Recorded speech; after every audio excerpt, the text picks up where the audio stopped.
Hey, and welcome to the Marketing Guides for Small Business podcast. Today, it's Paul Barthel from Changescape Web and myself, Ian Cantle from Outsource Marketing, who are going to be running the show today. And what we're looking at is actually the topic of as we wrap up in 2023, moving into 2024, it's time to look at how we can create an irresistible offer. So too many businesses get paralyzed on what type of offer to run, and they create offers that aren't very profitable, or worse yet, they just aren't interesting to prospects and customers. So it's time to fix that. So let's look at some of the offers and the issues around offers that we as small businesses can look at in order to improve those offers, make them irresistible, and help drive business for our small businesses in the end of 2023 leading into 2024. So I'm going to hand it off to Paul to ask the question. So, Ian, we talk about Yes, Paul. these irresistible offers. There are psychological elements involved as well. So, what are psychological triggers, I should say? So, what are the elements of these offers, and what are some of those psychological triggers, and why are each different elements important? Yeah, I think this is a really good place to start because really an offer at its base is all about how do you move someone to action, right? That's ultimately what an offer is to do. I mean, your business is presenting an offer of a service or a product for the exchange of money, right? That's in essence what we all do as businesses, and so really the idea of creating an irresistible offer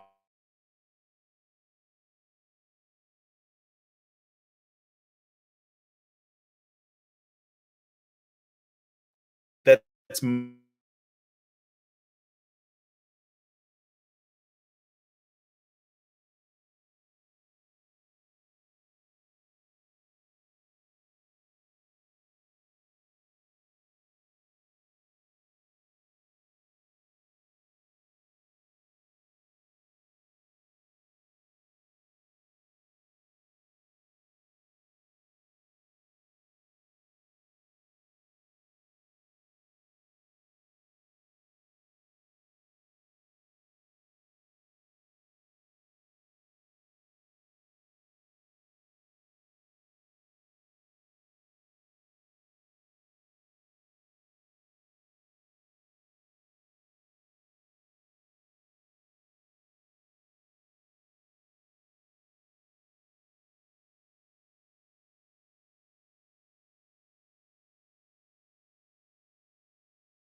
there, Paul. Yeah, you froze up and then dropped. Super weird. Super weird. I usually have a rock solid connection, but let's try picking up where I left off. Where did I drop off? Uh, Shortly after you started All explaining right. about the offers, All right. but So, the offer was meant to take action. all right. So it really is all about how do you incentivize or move people to take action where they might be sitting on the fence. And so, some key psychological elements in order to understand about your or triggers in order to understand are your value proposition. So you need to clearly explain how your offer solves a problem or improves the customer situation. It should be perceived as a good deal. And the psychological trigger related to that are people are motivated by the benefits that they'll receive. A strong value proposition taps into the desire for gain. Number two, urgency. Um, you need to limit the time that an offer is available to encourage quick action by the customer. The psychological trigger here is the fear of missing out, or FOMO, as we've all probably heard by now. It's really powerful. People are more likely to act quickly to avoid losing out on an opportunity. So if you've seen some of those limited time offers, We see this all the time in our industry, especially related to software offers. You're going to see it coming up with um, Black Friday offers, right? And Cyber Monday offers. Like, you want to take exact action on those as quickly as possible, and that can be a very powerful psychological trigger. Scarcity. Limit the quantity available to increase the offer's perceived value. And the psychological trigger here is that scarcity makes an item seem more desirable to people. People place a higher value on things that are less available. So if you're a service-based business, you might want to create a special offer for a limited number of people if they take action. And you can do the same thing with products as well. Social proof. Use testimonials or reviews to show that others have made the purchase and they're happy with it. And the psychological trigger here is that there's a sense of safety and security and validation in decision making when other people have made the same decision. People often look to others' actions to guide their own behavior. So social proof can be very powerful in the form of testimonials. Number 5, reciprocity. Giving something of value before asking for anything in return, like a free trial, like a sample, like a downloadable guide or a lead magnet. These can be really, really powerful.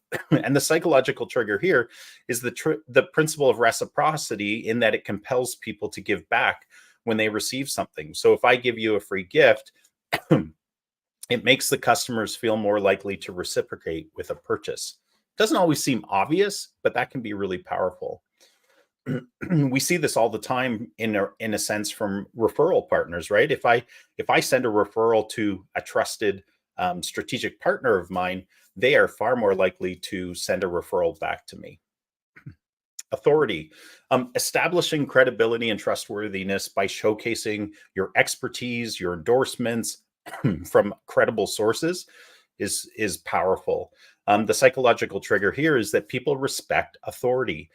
Some people, but everybody respects authority to some degree, right? If you're looking for a dentist and they show all of the different connections from an authority standpoint or credential standpoint that they have, it makes you more likely to choose them. If they've been showcased on, some huge press or TV shows, you're going to be more apt to believe that they are a trustworthy source. People respect authority at different levels, but they value this. It's been proven from a statistical sense in marketing, and it fits within the story brand structure as well. And they're more likely to follow recommendations from a trusted expert. Commitment and consistency. Get customers to make a small initial commitment. In our business, we call these micro decisions. These micro decisions can lead to further actions.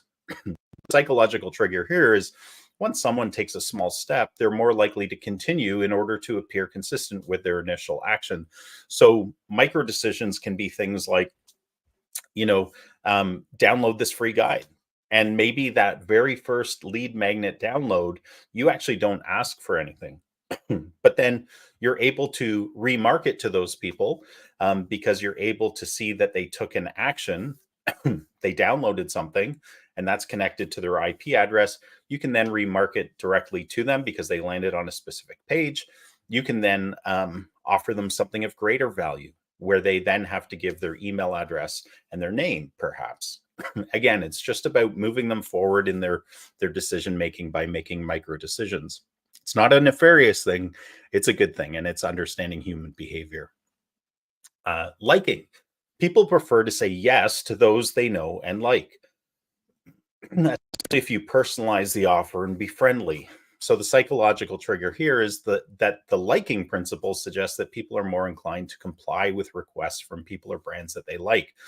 So this is where email marketing can be very powerful. If people opt in to receive emails from you for tips, for e-newsletters, for whatever it is, for the latest new product news, they are more apt to answer and comply with requests from you.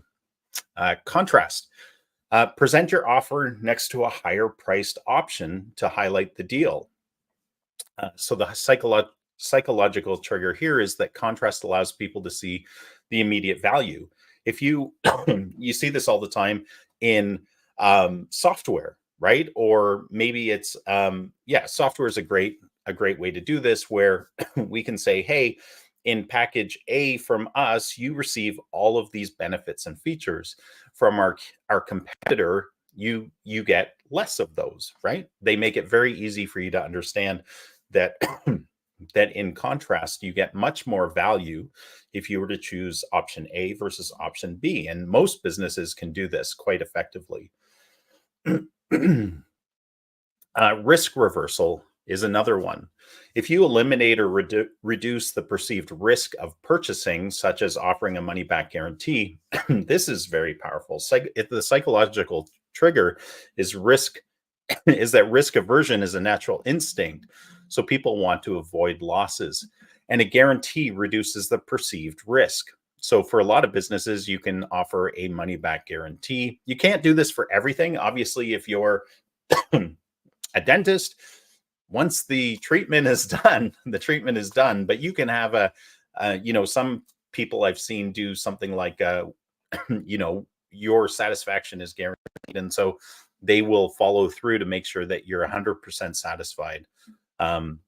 Exclusivity. You can make an offer, an exclusive offer to a select group, limited in availability. So this is similar to the limited time, except now, or even the limited number, but this is now to an exclusive group. So exclusivity, this is where loyalty programs actually are exceptionally good at it, right? You have your levels of exclusivity. Exclusivity makes people feel special, makes them feel feel part. Got to watch out, mixing up those first letters. Feel part of an elite group, which can be very alluring. Bonuses. Adding bonuses to enhance the main offer, increase the perceived value of the total package. This makes it hard to pass up because people feel they're getting more for their money. And then finally, a clear call to action. So tell customers exactly what you want them to do in a clear and compelling way associated to them, understanding what they want. Clarity eliminates confusion, and a strong call to action simplifies the decision-making process, leading to increased conversions. So there's all these different psychological triggers, and it's an awful lot for a small business to understand. But just know that if you can start to introduce these psychological triggers into your compelling offers, then it will make them that much more irresistible. Any thoughts on that, Paul? No, that was pretty in depth. Yeah, almost too in depth, but it is what it is. So, Paul, discuss some of the top performing offer types for small businesses to increase conversions, and provide examples, if you can, of them, just to help people kind of put them on. Yeah, and so everyone has seen these, like discount codes. You offer a code for a percentage off of a purchase, like code save 20% off your entire order. And a variation of that is the buy one get one. So you can try and encourage larger orders by you'll get a free product or a free service with a purchase of some with a large purchase. So if trying to think of an example, but maybe if you buy an air duct cleaning from an HVAC, you pay to have your air ducts clean, you'll get a free maintenance checkup. Something like that. Free shipping, you see this all the time, is that people hate to pay for shipping, even though that's usually like the smallest part of the order. People hate to pay for shipping.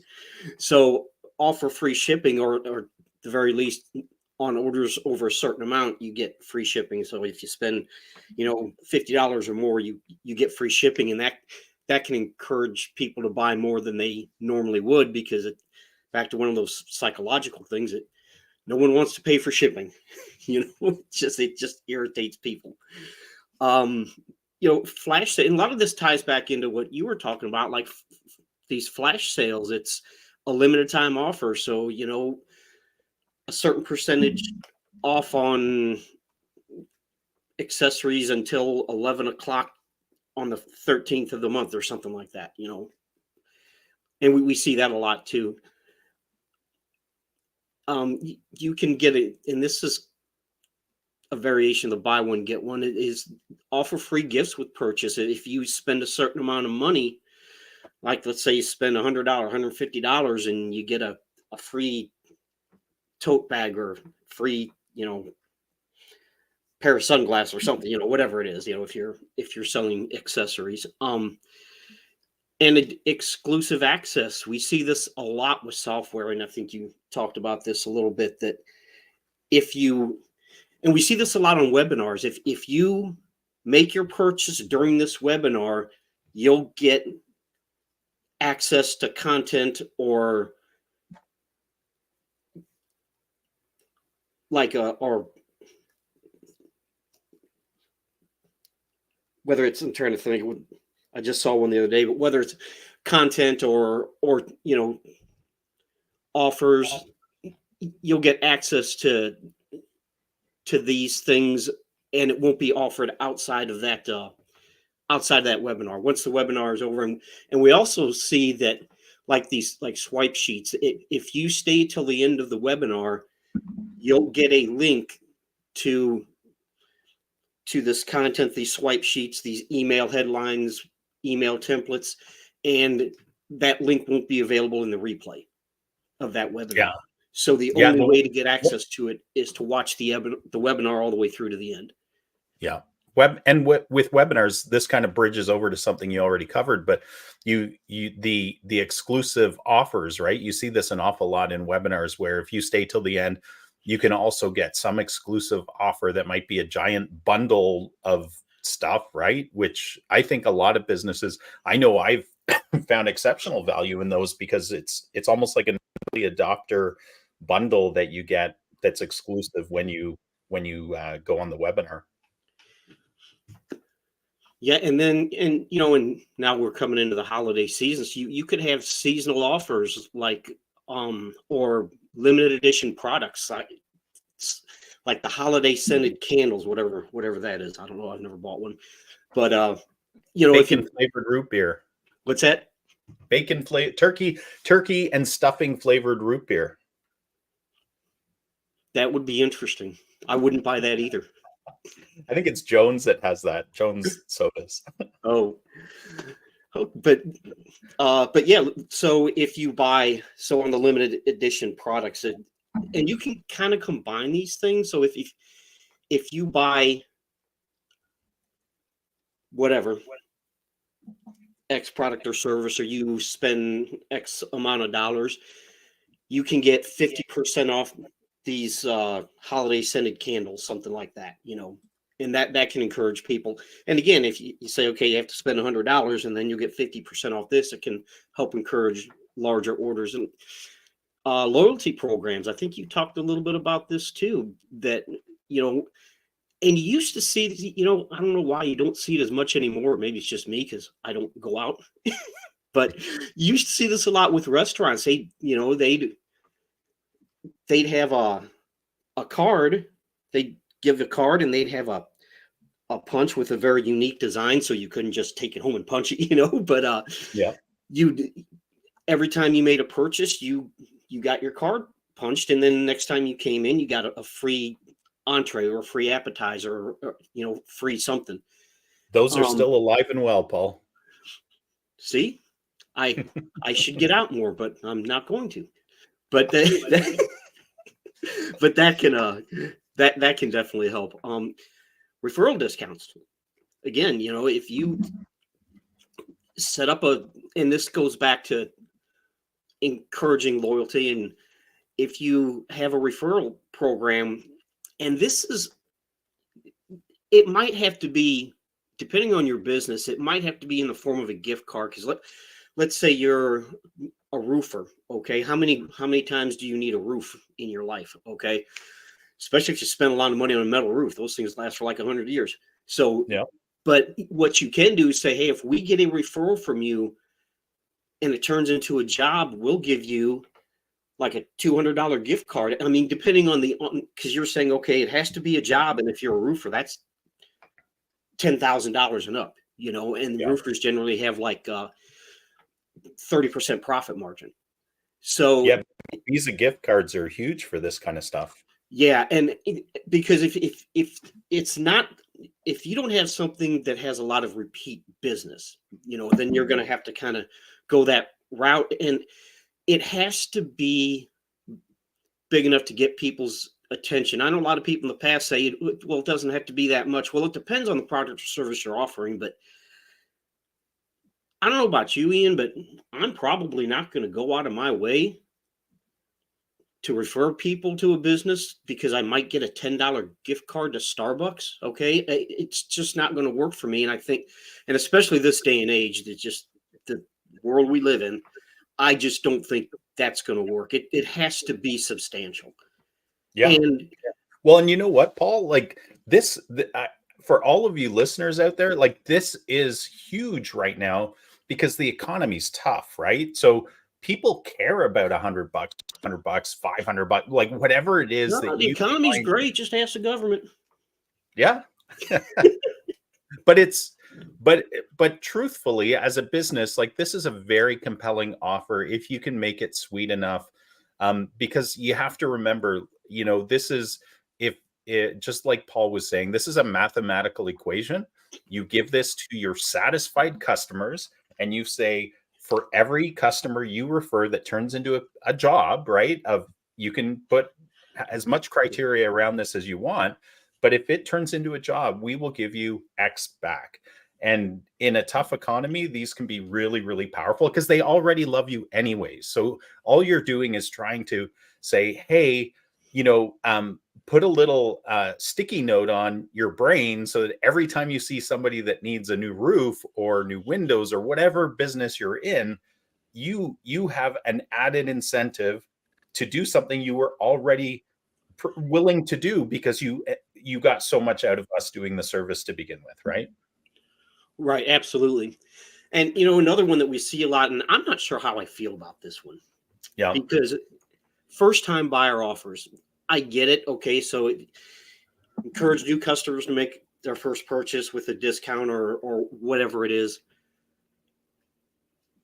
If I'm an existing customer, that could kind of piss me off. I mean, what I'm a loyal customer. What are you going to do? And that's the thing in marketing. What have you done for me lately? And So, it's, yeah. So two examples of this where I've seen it go horribly wrong, Paul, is telecoms. We see this all the time, especially in Canada, where we don't have as many telecoms as you guys. Like we're highly regulated, so we yeah, have I mean, probably.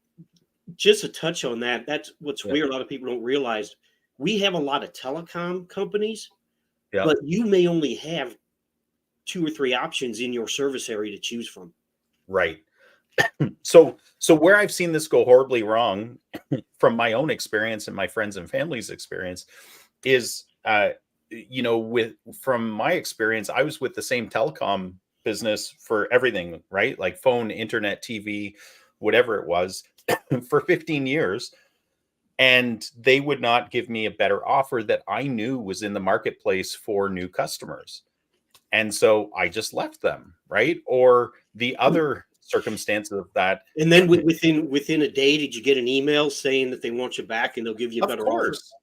Of course, because they lost a lot of money.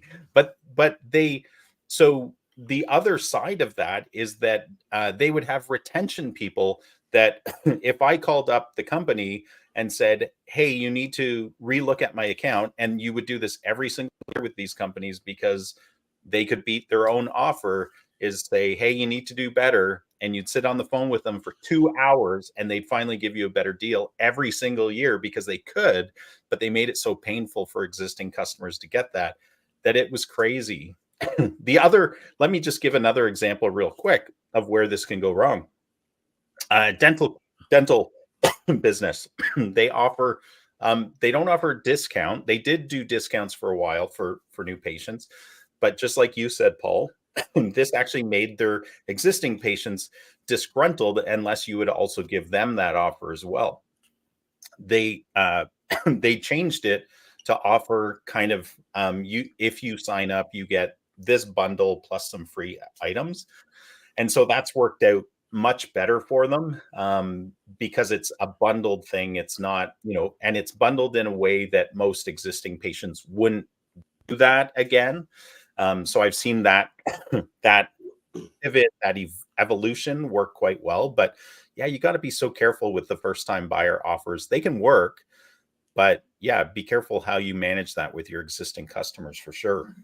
Yeah, and one way to make it work is, and we've kind of talked about this in the past about the importance of a CRM and a real CRM, not the piece of crap that comes with your operational software, which Yep. it is. I mean, it's, Yep. you see this a lot of times in service type businesses where they have software that basically they use for the operational side of their business. And then that company realized they were losing money to these CRMs. So they basically slap a CRM on top of it that's not really a CRM. Yeah. But if you use a real CRM and you use it properly, you can add tags to your existing customers. So like use your example of a dentist. Let's say you have people that regularly come in for teeth whitening. You can say, hey, it's time for your next tooth whitening. Schedule an appointment now and get 20% off, or something like that. That can help encourage loyalty. Or teeth cleaning. Let's say you have someone that hasn't come in for their teeth cleaning in like a year. You can create a list. We call within CRM, with the CRM we use, it called them smart lists, and you can create a list and send an offer out to them. Say, hey, you haven't come in for your tooth cleaning or your checkup for a year. Make an appointment now and get 10% off, or whatever it is. Yeah. So you can do things like that. And then you had mentioned the bundle deals. We see this with web hosting, domain registration all the time. If you get both your web hosting and your domain registration with us and save X amount, X percent, 25%, whatever it is. And the other thing we see is that, and we see this a lot with domain registration, is if you buy because when you buy a domain, you can get it for 1 year, 2 years, 5 years, whatever. If you pay for 5 years up front, we're going to give you 50% off. And we see that a lot with domain registration, and that works because people are like, well, okay, I know I'm going to keep this domain. I don't plan on going out of business in 2 years, even though I might. So just to show I might, but I don't plan on it. So I have this, so I may as well get it and save the 50%. Yeah. And if I can just tag on to what you've talked about with the CRM system, because you're using dentists as an example, and we see this all the time, that, I understand you have to keep your practice moving and you might make a decision on practice management software at the beginning of your business. But please, please, please, when you're considering a new practice management software, and this goes for contractors with their CRM systems, their business management systems and operation systems, talk to your marketing consultant, your marketing agency first, and do a needs analysis. It's going to cost you almost nothing. Like, it'll cost you a few $100 probably for maybe even up to $1,000 for the agency to help do a needs analysis. You might actually get that money back if they say, well, if you end up choosing this option that we have, you'll get the money back for the needs analysis, right? But do a needs analysis, and man, make sure you get a system that at least has open APIs that allow you to connect your system, your practice management, your business operation system with a true marketing CRM system. Because I can't tell you the number of times where businesses get lured into their practice management software, their business management software, because they have a little bullet point or maybe 3 bullet points on, whoa, it can do everything marketing you could possibly imagine. And then they get in there, they ask their agency to help them figure out, like, well, it said it could do this. How can we do this? And it's absolutely dreadful. It can't do what they want to do. And it's not that they want to do something that they shouldn't be able to do. It's just the software can't do it. And so we always try to recommend to our clients, after we do a needs analysis, and say, well, where are you today with your CRM system? What kind of data do you have in there? What kind of things, excuse me, do you want to be able to do in the future? You talked about a really good segmentation idea, Paul, right? Where you're saying we want to track certain things about our clients or our patients so that we can do specific things, messaging activities related to that with them. And so I think that's a really good example of, excuse me, you need an open system so that you can then share information between the two systems, because chances are, if you want to do real marketing, you're going to have the two systems talk to each other, because at least in my experience up to this day, and I don't see anything in the foreseeable future changing this, because we stumble upon a lot of different systems that our clients have, and then they want to do more, and we discover that, sorry, you've boxed yourself in with the system that you've invested in, and it's very all of the businesses make it very, very painful to move your system to another one. So do a needs analysis, look at the future. What are we going to want to do with this?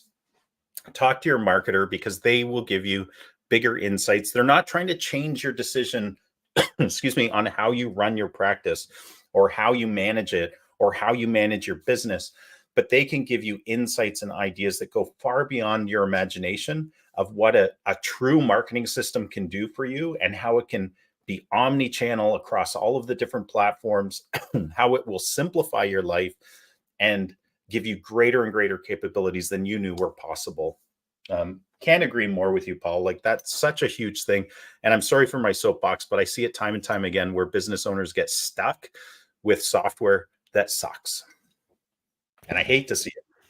Yeah. And, the other thing, you would, something to keep in mind, and like you said, talk to your marketing agency or a marketing agency that has experience in this area, because you mentioned the open API, and I won't go into what that is, but Yeah. that's a two-way street. Okay. So Yeah. yes, your CRM has to have an open API, but the software that you want to integrate with or exchange data with also has to have that. And we see this all the time with a lot of these operational softwares that have slapped a so-called CRM on top of it. They don't integrate with anything. Yeah. And the other thing to ask is, if you're looking at a CRM, is what data can I export and how? Because we've seen this where they either make it really difficult to export data, or you can only export certain parts of data. And there's one out there that I won't mention that you can do an export, but so within the software, you have your contact information, and then you have notes or additional data attached to that contact. Well, when you export your contacts, that additional data isn't exported, and Right. Just the base data. And well, but you can export it. But the problem is that when you export your contacts, that's exported as a CSV. You can export those notes, but that's exported as a PDF, but it's no longer attached to the contact, which is worthless. Right. So, and a PDF is tough to work with as well. Right. I mean, there's ways, but yeah. And I think they give you the option to export as a Word document as well, but it's still worthless. Yeah. So there are definite questions that you need to ask. And that goes back to, if you're using a real CRM, you probably won't run into any of those issues. Yeah. Well, Paul, just because I'm having trouble with my voice today, I think we should probably wrap up. And we'll actually break this out into a second session. Sure. And hope Ken can join us as well. Are you cool with that? Yeah, I'm fine with that. All right. Well, shall I wrap it up then? Yeah, go ahead. Okay. thank you for joining us today. Thank you, Paul, for sharing your thoughts on this topic about how to make your offers amazing and how to utilize those, especially as we're leading into the end of the year and into the new year. Thank you for joining us today. We hope you found value in this, and please drop us a line about topics that are important to you. We always share topics that we hear people asking us about, but we want to continue to make sure that this is a really relevant and helpful podcast for you. So without further ado, until next week, keep calm and mark it on, folks. Bye for now.